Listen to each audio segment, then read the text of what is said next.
Praise the lord. హల్లెలూయా. ప్రభునందు ప్రియ దేవుని జనాంగమా, మన ప్రభును రక్షకుడైన యేసయ్య పరిశుద్ధ నామములో మీకు శుభములు తెలియచేయుచున్నాను. ప్రతి ఉదయం దేవునితోని ఆధ్యాత్మిక కార్యక్రమానికి మిమ్మల్ని ప్రేమతో ఆహ్వానిస్తూ ఉన్నాను. నేటి వాక్య ధ్యానముగా సామెతల గ్రంథము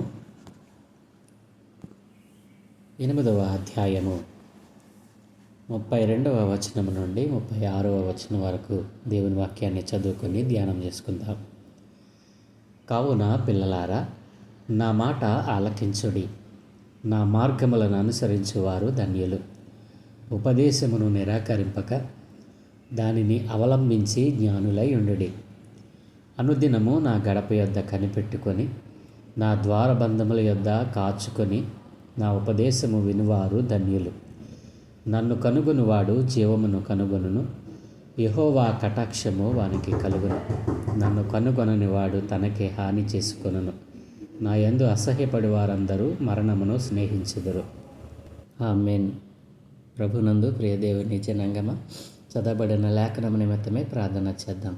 మమ్మల్ని మిక్కిలిగా ప్రేమించుచున్న మా ప్రియ తండ్రి, గొప్ప దేవ, మీ ఘనమైన ఉన్నతమైన నామానికి స్తోత్రాలయ. ఏ మంచి లేని మా బ్రతుకులలో మరొక నూతన దినాన్ని దయచేసినందుకే స్తోత్రాలు తండ్రి. ఈరోజు మేము ధ్యానం చేయట కొరకు చదువుకున్న లేఖన భాగాన్ని మా కొరకు దీవించండి. ఈ లేఖన భాగంలో నుండి కొన్ని ఆత్మీయ పాఠాలు మీరే మాకు బోధించి నేర్పించమని యేసయ్య పరిశుద్ధ నామమున ప్రార్థించి వేడుకుంటూ ఉన్నాము తండ్రి. ఆమేన్. ప్రభునందు ప్రియ దేవుని జనాంగమా, సామెతల గ్రంథం 8వ అధ్యాయం జ్ఞానాన్ని ఒక వ్యక్తిగా చిత్రీకరిస్తూ దాని గొప్పతనాన్ని, ప్రాముఖ్యతను మరియు దైవికమైనటువంటి మూలాన్ని అద్భుతంగా వివరిస్తూ ఉంది అని మనం ధ్యానం చేస్తూ వస్తూ ఉన్నాం. ఈ అధ్యాయమును 4 భాగాలుగా విభజించగా మరి మొదటి 3 భాగాలను మనం ధ్యానం చేసాం. మొదటిది జ్ఞానం యొక్క పిలుపు, రెండవది జ్ఞానం యొక్క లక్షణాలు మరియు ప్రయోజనాలు, మూడవది సృష్టిలో జ్ఞానం యొక్క పాత్ర అనేటువంటిది నిన్నటి దినాన మనం ధ్యానం చేసాం. ఇక 4వ భాగాన్ని ఈరోజు మనం ధ్యానం చేద్దాం. అదేమిటంటే జ్ఞానం యొక్క ఆహ్వానం మరియు దాని ఫలితాలు. జ్ఞానం యొక్క ఆహ్వానం మరియు దాని ఫలితాలు. ఈరోజు మనం చదువుకున్న లేఖన భాగాన్ని మనం చూస్తే దేవుని యొక్క వాక్యం సెలవిస్తూ ఉంది. కావున పిల్లలారా, నా మాట ఆలకించుడి, నా మార్గములను అనుసరించు వారు ధన్యులు అని మరి ఈరోజు వాక్య ధ్యానాన్ని ప్రారంభిద్దాం. ప్రియదేని పిల్లలారా, మరి నిన్నటి దినాన సృష్టిలో జ్ఞానం యొక్క పాత్ర మరి ఎంత శ్రేష్టమైనదో, ఈ సృష్టి ఆరంభానికి ముందే జ్ఞానమైన క్రీస్తు ప్రభులు వారు ఉన్నారని, ఆయనే మనకు జ్ఞానాన్ని మరి ఉపదేశాన్ని మరి మనకు అనుగ్రహిస్తూ ఉన్నాడని దేవుని లేఖనం సెలవిస్తూ ఉంది.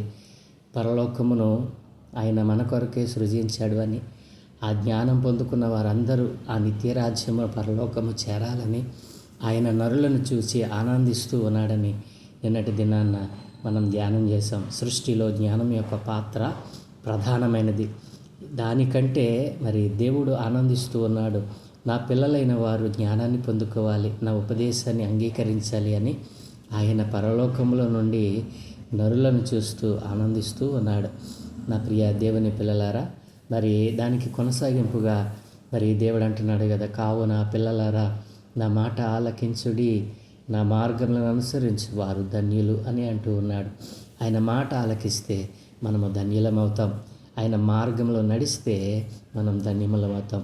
ఎన్ని మారులు ఆయన మరి నా మాట వినండి, నా ఉపదేశము వినండి, నా మాటలను అంగీకరించండి, నా ఉపదేశమును మరి పెడచెవిన పెట్టవద్దు, ఆలకించండి అని ఎన్ని మారులు ఆయన తన లేఖనాలలో మనతో మాట్లాడుతూ వస్తూ ఉన్నారు. నా ప్రియ దేవుని పిల్లలారా, ఇప్పుడైనను అనేటువంటి మాట ఎంత బాధ కలిగితే అంటామండి. దేవుడు అంటున్నాడు కదా, ఇప్పుడైనను పిల్లలారా, నా మాట ఆలకించుడి, నా మార్గంలో అనుసరించేవారు ధన్యులు. ఉపదేశమును నిరాకరింపక దానిని అవలంబించి జ్ఞానులై ఉండుడి. ఉపదేశమును నిరాకరింపక దానిని అవలంబించండి, జ్ఞానులై ఉంటారు. ఉపదేశము మనకు జ్ఞానాన్ని ఇస్తుంది అని దేవుని వాక్యం సెలవిస్తూ ఉంది. ప్రియదేని పిల్లరా, మరి ఈరోజు 4వ భాగంలో జ్ఞానం యొక్క ఆహ్వానము మరియు దాని ఫలితాలు ఎలా ఉంటాయో మరి ఇక్కడ చెప్తా ఉన్నాడు. జ్ఞానము ఆహ్వానిస్తూ ఉంది. ఏమని? నా మాట ఆలకించండి, నా మార్గంలో అనుసరించండి అని జ్ఞానము ఆహ్వానిస్తుంది. దానివల్ల ఏం జరుగుతుందట? జ్ఞానాన్ని మనం ఆలకించినప్పుడు, ఆయన ఉపదేశములను మనం ఆలకించినప్పుడు, ఆయన మార్గములను అనుసరిస్తూ మనం నడిచినప్పుడు మనకు ధన్యతనిస్తానంటున్నాడు. మనల్ని ధన్యులుగా చేస్తానంటున్నాడు. ఎంత గొప్ప ధన్యత! ఈరోజు నా జ్ఞానము నీకు ధన్యతల్లోకి నడిపిస్తూ ఉంది. దేవుని ఉపదేశమును నిరాకరింపకుండా దాన్ని అవలంబిస్తే నీకు జ్ఞానం వస్తుంది. జ్ఞానము నిన్ను నిత్యరాజ్యం చేరుస్తుంది. హృదయం పిల్లల అనుదినము నా గడప యొద్ద కనిపెట్టుకొని, నా ద్వారబంధముల యొద్ద కాచుకొని, నా ఉపదేశం వినివారు ధన్యులు. అనుదినము దేవుని పాదాల చెంత, దేవుని వాక్యం అనే పరిశుద్ధ గ్రంథాన్ని చదువుతూ మరి ధ్యానం చేస్తూ ఆయన ఇచ్చేటువంటి ఉపదేశమును మనం వింటే మనం ధన్యులుగా మారిపోతామంటండి. జ్ఞానం యొక్క ప్రయోజనాలు, ధ్యానం యొక్క మరి ఫలితాలు ఎలా ఉంటాయంటే మరి అవి మాటలతో వివరించలేనంత మరి గొప్పవిగా ఉంటాయి. ప్రియమైన పిల్లరా, మనము ధన్యులుగా జీవించాలి అని అంటే మనకు ఉండవలసింది కేవలము క్రీస్తు జ్ఞానమే. ఆ జ్ఞానానికి ఆధారమైన క్రీస్తు నీలో ఉంటే అనుదినము నీకు మరి దేవుని యొక్క ఆశీర్వాదాలు నీవు కళ్ళారా చూడగలవు. ప్రియమైన పిల్లరా, నన్ను కనుగొనువాడు జీవమును కనుగొనును, యెహోవా కటాక్షము వానికి కలుగును. నన్ను కనుగొనువాడు నా ప్రియ దేవుని జనాంగమా, ఈరోజు జ్ఞానమును కనుగొనని వారు, జ్ఞానము కొరకు వేచి ఉండని వారు, జ్ఞానము కొరకు మరి పరిశోధన చేయని వారు ఈ రోజున చాలామంది మరి ఈ లోక జ్ఞానముతో నేను జ్ఞానిని, ఈ లోకంలో నేను ఫలానిది ఇన్వెంట్ చేశాను, నా జ్ఞానం చొప్పుననే ఇది కలిగింది, నేనే అని విర్రవీగుతున్న వారు చాలామంది లేకపోలేదు.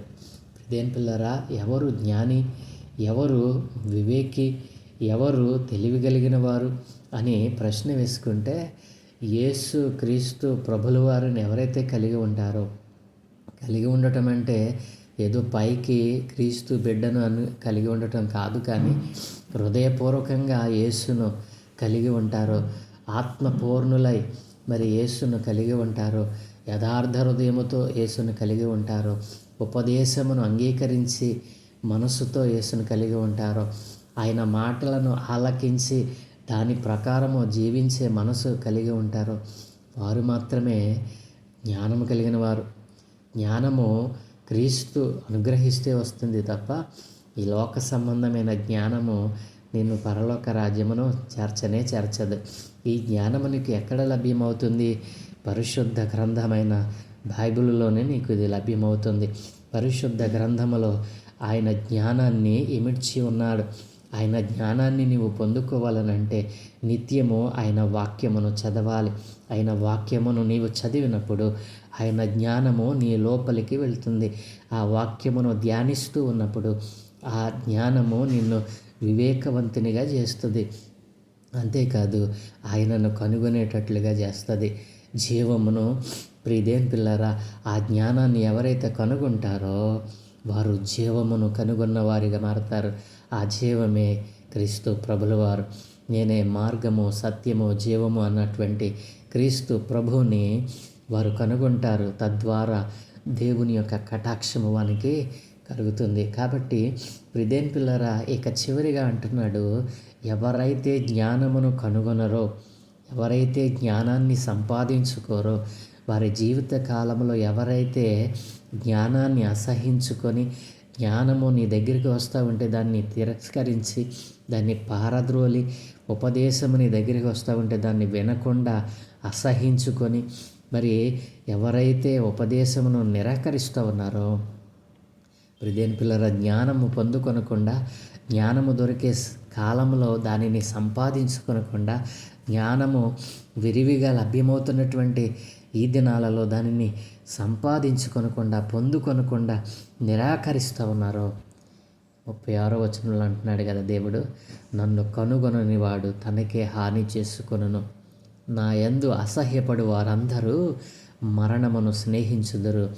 ఆమేన్. ప్రియమైన పిల్లరా, చూసారా, ఎవరైతే జ్ఞానాన్ని, ఉపదేశాన్ని నిరాకరిస్తూ ఉన్నారో, ఎవరైతే జ్ఞానమును ఉచితంగా ఇస్తానని ఆయన ప్రతిదినము చేతులు చాచి నా చేతుల్లోకి రండి, నేను జ్ఞానాన్ని ఇస్తానని ఆయన ఎవరినైతే పిలుస్తూ ఉన్నారో, ఎవరైతే ఆ పిలుపుని అందుకొనకుండా, మరి ఆయనను కనుగొనకుండా, జ్ఞానాన్ని సంపాదించుకొనకుండా, జ్ఞానము ఉచితంగా లభ్యమవుతున్నప్పుడు దానిని పొందుకొనకుండా ఎవరైతే ఉంటా ఉన్నారో వారు తమకే హాని చేసుకున్నవారు, తమ జీవితాలను వారే నాశనం చేసుకుంటున్నవారు, వారు తమకే హాని చేసుకున్న వారుగా మారుతారు. ఎవరైతే ఆ జ్ఞానాన్ని అసహించుకుంటున్నారో, బైబిల్లో ఉన్న దేవునిని అసహ్యపడుతున్నారో, అసహించుకుంటూ ఉన్నారో, వారి మరణమును వారే స్నేహిస్తూ ఉన్నారు. ఈ రోజున బైబిల్ గ్రంథం మీద బురద చల్లాలని, బైబిల్ గ్రంథాన్ని మరి బూతు పుస్తకమని, మరి ఎంతో వల్గర్ వర్డ్స్తో ఈ రోజున మరి బైబిల్ గ్రంథంలో రాయబడిన ఈ జీవవాక్కును వక్రీకరిస్తున్నటువంటి వారికి దేవుడు అంటున్నాడు కదా, వారికి ఏమిటో తెలుసా, వారి మరణాన్ని వారే స్నేహిస్తారంటండి. వారి అంతము వారే తెచ్చుకుంటా ఉన్నారు. నా ప్రియదేవుని పిల్లలు, కాబట్టి ఈరోజు నా జ్ఞానం యొక్క మరి పిలుపుని అందుకొని ఎవరైతే ఆయన జ్ఞానం దగ్గరికి వస్తారో, క్రీస్తు దగ్గరికి రావటమే జ్ఞానం, క్రీస్తును కలిగి ఉండటమే జ్ఞానం, క్రీస్తును హృదయంలోనికి ఆహ్వానించడమే జ్ఞానం. నా ప్రియదేవుని పిల్లలు, ఎవరైతే ఈ రీతిగా మీ హృదయంలోనికి, మీ ఆలోచనలోనికి, మీ తలంపుల్లోనికి క్రీస్తును మీ హృదయపు మరి సింహాసనము మీద ఆయనకు ప్రథమ స్థానాన్ని ఇస్తారో మీరు జ్ఞానమును పొందుకున్నవారు. అలాంటి వారికి పరలోక రాజ్య మరి సమీపము, పరలోక రాజ్యము, దానిలో స్థానము దేవుడు అనుగ్రహిస్తాడు. ఎవరైతే అసహించుకుంటున్నారో వారు తమకు తామే హాని చేసుకున్న వారిగా మారుతూ ఉన్నారు. ఎవరైతే అసహ్యపడతా ఉన్నారో వారు మరణమును స్నేహిస్తారని దేవుని వాక్యం సెలవిస్తూ ఉంది. కాబట్టి ప్రియ దేవుని పిల్లలారా, ఇప్పుడైనను మరి దేవుని యొక్క జ్ఞానానికి చెవియొగ్గి, జ్ఞానం యొక్క ఆహ్వానానికి మీరు అందరూ వచ్చి ఆ జ్ఞానాన్ని పొందుకోమని సకల ప్రజలను ఆయన ఆహ్వానిస్తూ ఉన్నాడు. జ్ఞానాన్ని కనుగొన్నవాడు జీవమును కనుగొని దేవుని యొక్క అనుగ్రహమును పొందుతాడు అని, జ్ఞానానికి వ్యతిరేకంగా పాపం చేసేవాడు తనకు తానే హాని చేసుకుంటాడు అని, దాన్ని అసహించుకునే వారందరూ మరణాన్ని ప్రేమిస్తున్నారని మరి దేవుని వాక్యం సెలవిస్తూ ఉంది. కాబట్టి ప్రియదేవుని పిల్లరా, జ్ఞానం యొక్క మరి పరిపూర్ణమైనటువంటి ఆ యొక్క క్రీస్తులనే మనం కనుగొనగలం. కాబట్టి జ్ఞానం యొక్క ఆహ్వానాన్ని మన్నించి ఇప్పుడైనను ఎవరైతే అజ్ఞానులుగా బ్రతుకుతూ ఉన్నారో, జీవము కలిగిన యేసు నామమును అంగీకరించి ఆ నామములో మీరు రక్షణ పొందుకుంటే నిత్య జీవానికి ఆయన మిమ్మలను తీసుకుని వెళతాడు. ఈ లోకంలో జీవించిన ఈ కొద్ది కాలము దేవుని జ్ఞానాన్ని తిరస్కరించి నీకు నీవే మరణాన్ని స్నేహిస్తూ ఉన్నావా? నా ప్రియ సహోదరి సహోదరుడా, నీ యొక్క విశ్వాస జీవితము ఎలా ఉంది? నీ జీవితము ఎలా నడుస్తూ ఉంది? జ్ఞానవంతునిగా నీవు భూమి మీద ఈ లోకాన్ని విడిచిపెట్టాలనుకుంటున్నావా? అజ్ఞానిగానే, దుష్టినిగాని, దుర్మార్గునిగాని ఈ లోకాన్ని విడిచిపెట్టాలనుకుంటున్నావా? ఏది నీకు కావాలి? జ్ఞానం యొక్క ఫలితాలు ఎంత ఉన్నతమైనవో, మరి నిత్య రాజ్యం ఈ భూమి మీద నువ్వు జీవించినప్పుడు ఒక ఉన్నతమైనటువంటి స్థితిలో నేను ఉంచుతాడు దేవుడు. మరి ఎవరు ఊహించినటువంటి గొప్ప కార్యాలను నీవు చూస్తావు. ఒకవేళ జ్ఞానాన్ని స్నేహించకుండా, జ్ఞానాన్ని అసహించుకుని, ఉపదేశాన్ని తిరస్కరించి ఈ భూమి మీద ఎప్పుడు రాలిపోతావో, ఎప్పుడు ఊడిపోతావో తెలియని బ్రతుకులో మరి తనువును చాలిస్తావా? ఏది నీకు కావాలి? జ్ఞానం యొక్క ఫలితాలు కావాలని ఆశపడతా ఉన్నావా? అయితే జ్ఞానం యొక్క ఆహ్వానాన్ని మన్నించి ఈ రోజునైనా సరే ఆ దేవుని జ్ఞానాన్ని పొందుకోమని, జ్ఞానమైన క్రీస్తును పొందుకోమని, క్రీస్తు నామములో రక్షణ ఉంది, విడుదల ఉంది, స్వస్థత ఉంది. ఆ విషయాన్ని గ్రహించగలిగిన వాడవై, గ్రహించగలిగిన దానవై క్రీస్తులో పరిపూర్ణమైన జ్ఞానాన్ని పొందుకోమని ప్రభు పేర మనవి చేస్తూ ఉన్నాను. ఈ 8వ అధ్యాయము ఇక్కడితో మనం ముగిస్తాం. మరి 8వ అధ్యాయము దైవిక జ్ఞానం యొక్క గొప్ప శక్తిని, అందాన్ని మరియు ప్రాముఖ్యతను స్పష్టంగా ఎలా మనకు వివరించగలిగిందో, ఇది దానిని వెతకటానికి, దానిని వినడానికి, దాని ప్రకారం జీవించటానికి మనల్ని ప్రోత్సహిస్తూ ఉంది. ఎందుకంటే ఇదే నిజమైన జీవానికి, దేవుని అనుగ్రహానికి మరియు శాశ్వతమైన ఆశీర్వాదాలకు మార్గము మరి జ్ఞానమై ఉన్న క్రీస్తే. ఆ క్రీస్తును కలిగిన వారమై దేవుని జ్ఞానాన్ని పొందుకుందాం. జ్ఞానమును సంపాదించుకున్నవాడు ఎలాగైనా నిత్యరాజ్యానికి మార్గాన్ని కనుగొనగలడు. జ్ఞానము పొందుకోలేని వాడు నిత్య నరకానికి వెళతాడు. కాబట్టి ఏ మార్గము నీకు కావాలి? జ్ఞానము కావాలా, మరి నిత్య నరకము కావాలా? ఏది కావాలి? నీవే పరిశీలన చేసుకో. దేవుడు ఈ మాటలను మన వినికిడిలో దీవించునుగాక. దయగలిగిన తండ్రి, కృపగల దేవునికి వందనాలయ్యా. ఏ మంచి లేని మా బ్రతుకులలో మరొక నూతన దినాన్ని దయచేసినందుకే వందనాలు తండ్రి. జ్ఞానమును ఆహ్వానించినప్పుడు, జ్ఞానమునైనా ప్రతిరోజు నైనా గడప దగ్గర తడుతున్నప్పుడు దానిని పొందుకొనకుండా అయ్యా, ఎందరైతే భ్రష్టులైపోతూ ఉన్నారో వారందరినీ నాయన మీ పాదాల చెంతకు తెస్తా ఉన్నాను. అజ్ఞానులుగా బ్రతుకుతున్నారయ్యా, జ్ఞానం లేని వారుగా బ్రతుకుతున్నారయ్యా. ఇదిగో తండ్రి, నీ జ్ఞానము నైనా ఇదిగో సంత వీధులలో ఘోషిస్తూ ఉండగా, పుర వీధులలో నైనా ప్రకటన చేస్తూ ఉండగా, పట్టణ వీధులలో ఎక్కడ పడితే అక్కడనైనా నీ జ్ఞానవాక్కులు వినబడుతూ ఉండగా దానిని అసహించుకొని దాని మార్గంలోనికి రాకుండా ఎందరైతే దూషిస్తూ ఉన్నారో, అసహ్యపడుతూ ఉన్నారో వారందరినీ పాదాల చెందకు తెస్తూ ఉన్నాను. ఏ ఒక్కరు నశించడం నీ చిత్తము కాదు, కానీ అయ్యా, నీకు వ్యతిరేకంగా తిరుగుతున్న, నీకు వ్యతిరేకంగా త్రిప్పుతున్న అపవాది శక్తులను యేసునందరైతే నైనా ఇదిగో ఈ జ్ఞానాన్ని తిరస్కరించి లోక సంబంధమైన ఆశలతో అయినా పడిపోయి ఉన్నారు. అట్టి వారందరిని మీ చేతులకు అప్పగిస్తూ ఈరోజునైనా జ్ఞానం యొక్క ఆహ్వానాన్ని మన్నించి ఎందరైతే దాని ఫలితాలను నేను కూడా పొందుకోవాలి, నిత్యరాజ్యం చేరాలని ఆశపడుతూ ఉన్నారు, అట్లాంటి వారందరినీ మీ పాదాలు చెంతకు తెస్తూ ఉన్నాను. జ్ఞానము, దాని యొక్క ఫలితాలు ఎంత ఉన్నతమైనవో గ్రహించే మనస్సు ఈరోజున ఈ మాటలు వింటున్న ప్రతి వారికి దయచేయమని, ఈరోజు మేము చేయ పనులన్నింటి మీద మీ కనుదృష్టి ఉంచి మీ దూతల కాపుదలను గ్రహించి మీరే మహిమ పొందుకోమని యేసయ్య పరిశుద్ధ నామమున ప్రార్థించి వేడుకుంటూ ఉన్నాము తండ్రి. ఆమేన్, ఆమేన్, ఆమేన్.